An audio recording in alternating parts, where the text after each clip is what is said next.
The Green Party is again calling on the Prime Minister to rein in his deputy after Winston Peters referred to the nationality of Ricardo Menéndez March in Parliament. He argued that Menéndez March should not be allowed to refer to New Zealand as Aotearoa. And while Christopher Luxon wasn't interested in pulling him into line, another coalition partner was. Here's senior political correspondent Jenna Lynch. New Zealand First singing it loudly and proudly.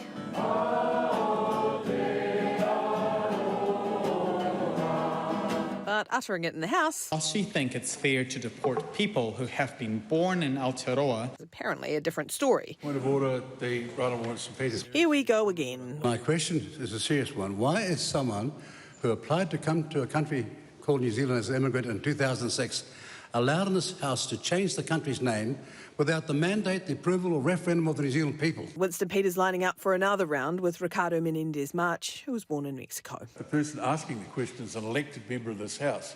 If he is using a name that's not acceptable to others listening, then I can't do much about that.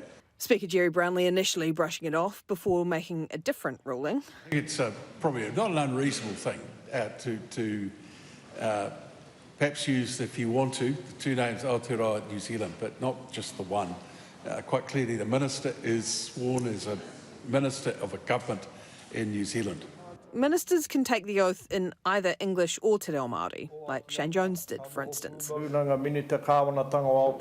coalition not united in this particular culture war. The Maori word Aotearoa is on our money and it's on our passport, so I would just make the argument that while I prefer to use New Zealand, I'm not here to stop other people saying Aotearoa. The mass majority of New Zealanders believe this country's name is New Zealand.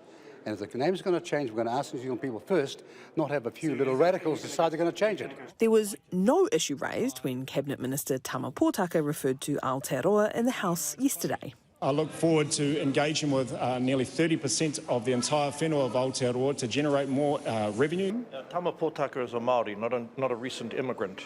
The third leg of the coalition labelled Peters' argument about Menéndez March's arrival in New Zealand ridiculous. But it's not a comment I would make.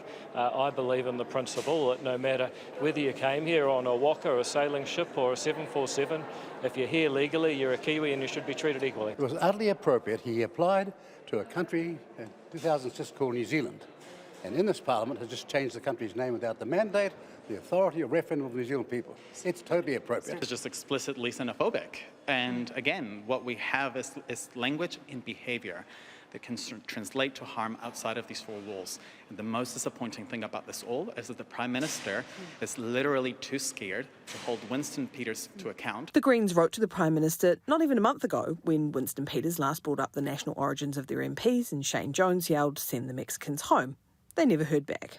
I mean, we can keep writing these letters, but what you're seeing is the Prime Minister is completely missing in action. The PM wouldn't stop for questions on it today. Are you going to pull Winston Peters into line? Choosing silence over a war with Winston. Well, Jenna is with us now. Jenna, has there been any update today on the Manurewa Marae inquiry?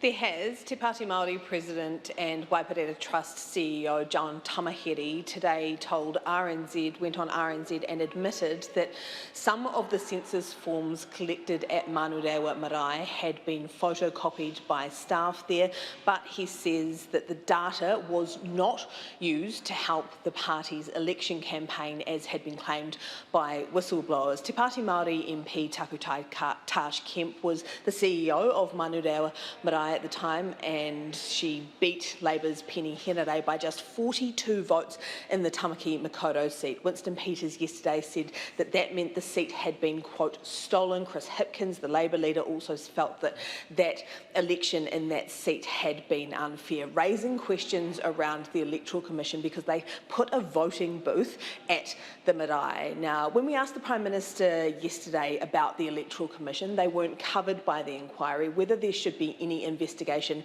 into them. He fobbed it off and said that that was a decision for the Parliamentary Services Commissioner. That job doesn't exist. We think he meant the Public Services Commissioner, but either way, he has had a rethink overnight and has now gone and sought advice as to what kind of inquiry or what kind of action could be taken to look into the conduct of the Electoral Commission, saying there are genuine questions around policy and conduct to answer for.